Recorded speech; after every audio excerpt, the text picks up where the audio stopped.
उड़िया बाबा को भी एक उपासक ने प्रश्न किया था कि महाराज जी, मन कैसे रुके? तो उड़िया बाबा ने उत्तर दिया, नियम पालन से। यदि हम नियम पर दृढ़ रहें तो मन हमारा क्या कर सकता है? नियम तो परमात्मा देखता है, हम लोग नियम पर दृढ़ नहीं रहते, इसी से हमारे देश की दुर्दशा है। संध्या वंदन तक का नियम जाता रहा है, भजन करने के लिए नियम की बड़ी आवश्यकता। हाँ, बड़े नियम की आवश्यकता है। तो जैसे प्रातः काल से सायंकाल तक की हर व्यक्ति की अपनी एक दिनचर्या होनी चाहिए। ऐसा नहीं कि आज हम 4 बजे उठे, कल 7 बजे उठे, पर फिर मन को आप कंट्रोल नहीं कर पाएंगे। मन के लिए एक दिनचर्या होनी चाहिए कि हमको 10 बजे सोना है, 4 बजे उठ जाना है। तो फिर 4 से 4:15 नहीं होना चाहिए, 4 बजे उठ जाना, ऐसा नियम बना ले। और उठ करके हमको थोड़ी देर नाम जप करना है, थोड़ी देर हमें वाणी जी का गायन करना है, थोड़ी देर हमें ध्यान, एक अपनी दिनचर्या। फिर हम अपने संसार के कार्य के नियम, जो संसार के कार्य हैं, उनको भी करते हुए भगवान को समर्पित करें। जैसे जो पद में है, जो आपको राष्ट्र सेवा मिली है, जो आपको समाज सेवा के पद मिले हैं, या आपको जो घर की सेवा के कार्य मिले हैं, उनमें बहुत धर्म पूर्वक आचरण होना चाहिए। अगर आप अधर्म आचरण करते हैं, अपने पद का दुरुपयोग करते हैं, तो आप सुबह जग करके थोड़ा माला चला लीजिए, फिर भी आपका कल्याण नहीं होगा, क्योंकि आप अपने पद का, अपने सेवा का दुरुपयोग कर रहे हैं। जैसे हम जानते हैं कि अधर्माचरण है, ये अधर्मी है, हमें पता है दोषी है, और वो हमको कुछ धन दे देता है, और हम उसको मुक्त करवाने की बात सोचते हैं, और जो निर्दोष है उसको फंसा देते हैं। अब तुम चाहे जितना माला चलाने की कोशिश करो या दान पुण्य करो, वो तुम्हारा अधर्म आचरण, वो अधर्म का धन तुम्हें सतमार्ग में नहीं जाने देगा। नियम लेना चाहिए कि जिस पद में है, जिस धर्म में है, जिस कर्तव्य में है, चाहे कुछ भी हो जाए, हम अपने कर्तव्य से विमुख नहीं होंगे। जितना जब महान है, उतने कर्तव्य महान है। दोनों बातें समझना है।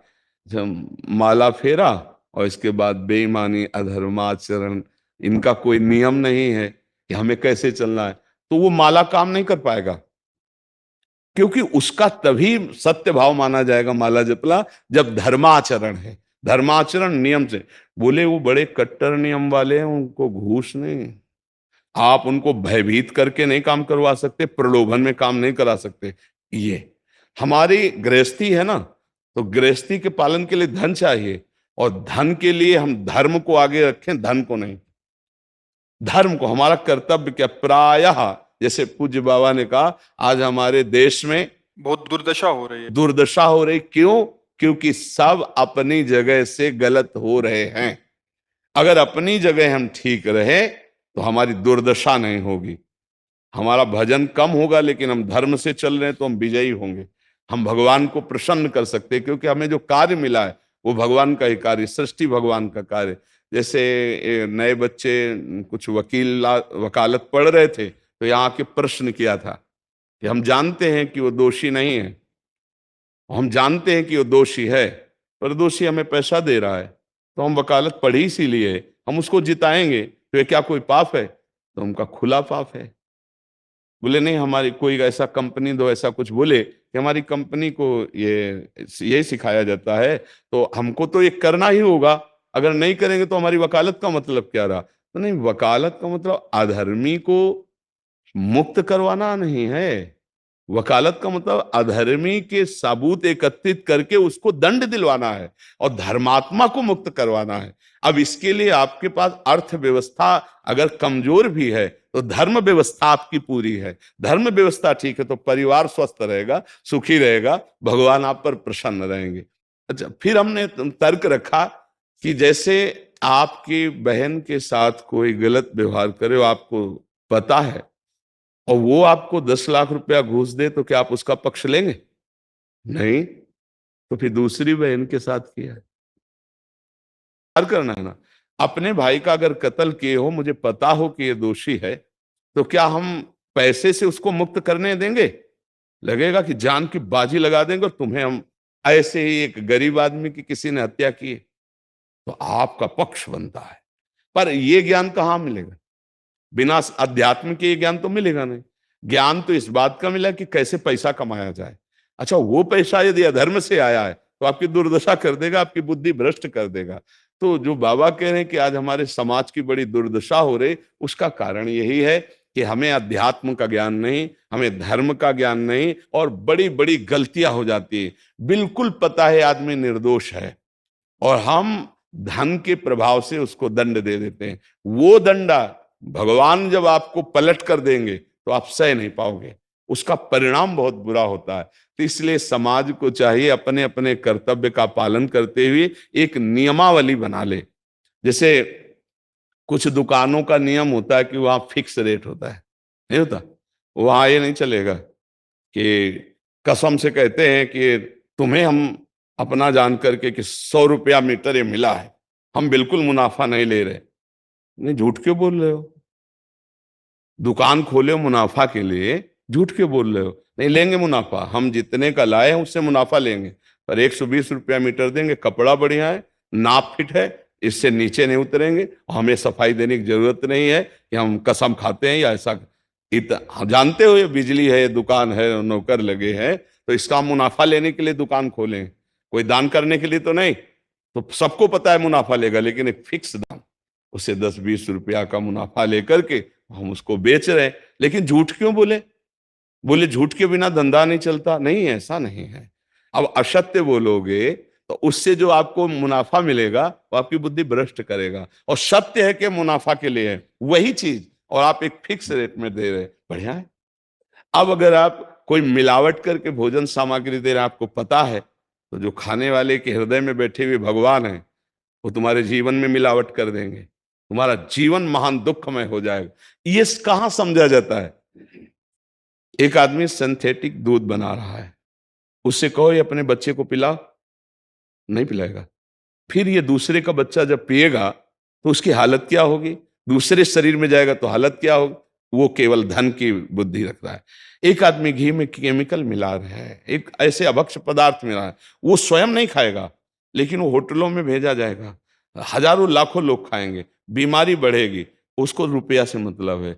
ये चीज, ये दुर्दशा हर जगह धर्म का ज्ञान न होने के कारण फैल रही, नहीं फैल रही। एक मरीज बीमार है, असली दवाओं में पैसे ज्यादा है, नकली दवा लेकर के असली के दाम में बेच देना, उसको बिल्कुल फायदा ना होना। लेकिन परमात्मा देख रहा है, तुम जानते हो नकली दवा है, वो तो नहीं जानता बेचारा, ज्यादा पढ़े लिखे नहीं, किसान आदमी गांव का आया है, तुमने दे दिया और उसने पैसा दिया असली के। अब वो पैसा तुम्हारी बुद्धि भ्रष्ट करेगा, तुम्हारे परिवार में कलह पैदा करेगा और तुम्हारा पतन कर देगा। ऐसे हर डिपार्टमेंट में, हर विषय में यदि हम अपने धर्म से चले, अपने सत्य से चले, और थोड़ा भी भजन होगा, वो आपको उत्तम गति प्रदान करेगा। पर ऐसा कहां समझ में आ रहा? अध्यात्म के बिना भला ऐसा समझ में आएगा? तो इसीलिए कह रहे हैं हमारे देश की दुर्दशा हो रही। पूर्वजों में पहले ये था कि हमारा धर्म नहीं जाना चाहिए चाहे प्राण चले जाएं, हमारा चरित्र नहीं जाना चाहिए चाहे सर्वस्व नष्ट हो जाए। आज इसकी कोई परवाह नहीं, तो उसी से बुद्धि भ्रष्ट हो जाती है, जीवन एक पशुवत आचरण वाला हो जाता है, और वो अपने को बड़ा सुखी समझने लगते हैं कि हमारे पास बड़ा वैभव है। लेकिन प्यारे, उस दिन को याद करो जिस दिन तुम्हारा आखिरी समय होगा, ना तुम्हारा फार्म हाउस जाएगा, ना महल तुम्हारा जाएगा, ना बैंक बैलेंस जाएगा, ना कोई व्यक्ति, और ना ये शरीर। अब तुम्हारे कर्म तुमको भोगवाएंगे। उस समय की कौन याद करता है? अगर उस समय की याद हो तो भय लग जाए कि नहीं नहीं, पाप नहीं करूंगा, क्योंकि जाना है यहां से। अच्छा, कब जाना कुछ पता नहीं, किसी भी समय ट्रांसफर हो सकता है इस शरीर से। तो हमें लगता है कि महापुरुषों के जो वचन है कि हमें एक नियम से जीवन जीना चाहिए, धर्म पूर्वक जीवन जीना चाहिए, अपने कर्तव्य का पालन करना चाहिए। जो हमारे लिए कर्तव्य, आज प्रायः धन प्रधान बुद्धि होने के कारण कर्तव्य स्वाहा हो रहा है। एक विद्यालय में विद्यार्थी के लिए जो गुरु पद में बैठा, उसका क्या कर्तव्य है? वो अपने कर्तव्य को भूला हुआ है।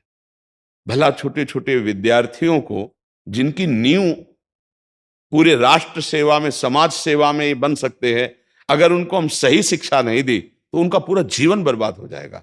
अगर उनको हम गलत सपोर्ट कर दिए तो उनका पूरा जीवन बर्बाद, क्योंकि नया जीवन है। और जगह जगह अपने अपने कर्तव्यों का यदि पालन किया जाए तो पूरा समाज सुखी हो जाए। लेकिन कर्तव्यहीनता आ रही, कोई अपने कर्तव्य को नहीं समझ रहा है। तो यही बात महापुरुष जनों को दुख लगता है कि अगर सब अपने कर्तव्य का पालन करें, धर्म का पालन करें, भगवान का नाम जप करें तो सब सुखी हो जाए। सुख सब चाहते हैं और आचरण दुख वाले करते हैं, इसीलिए सुख नहीं मिल रहा है, परिणाम में हमें दुख मिल रहा है। सच्ची मानना, वो रुपया पूरे परिवार में अशांति पैदा कर देगा। और धर्म पूर्वक 100 रुपया लाओगे और 4-5 परिवार के बैठ के नमक रोटी खाओगे, आनंद से सोओगे, बड़ा प्यार रहेगा, भगवान की कृपा रहेगी। पर ये बात समझ में नहीं आती है। तो ये वृत्ति अगर छोड़ी ना जाएगी तो कुछ भी कर लो, कहीं भी दान पुण्य कर लो, लाभ नहीं मिलेगा। अगर दान देने की बात कही गई है तो धर्म पूर्वक कमाए हुए धन से। अगर आप मेहनत से कमाए हो ना, 10 रुपया दे दोगे ना, तो 10 रुपये का वो आटा लाके अगर 2 रोटी खाएगा तो खूब वजन होगा। वो आप 1 लाख रुपया बेईमानी कर रख दोगे ना, तो बैठे बैठे वो गंदा ही सोचेगा, भजन नहीं होगा। उसका गंदा सोचना और आपका गंदा करना, दोनों मिल करके उसके कारण भी तो आप बने ना, तो आपका ही पतन हो जाएगा। उसको तो भगवान बचा लेंगे क्योंकि भगवान की शरण में है। तो मुझे लगता है अधर्म के धन से कभी किसी को लाभ नहीं मिलता। तो अपने कर्तव्य का पालन करते हुए यदि नाम जप किया जाए तो बहुत जल्दी हमको लाभ प्राप्त हो जाए।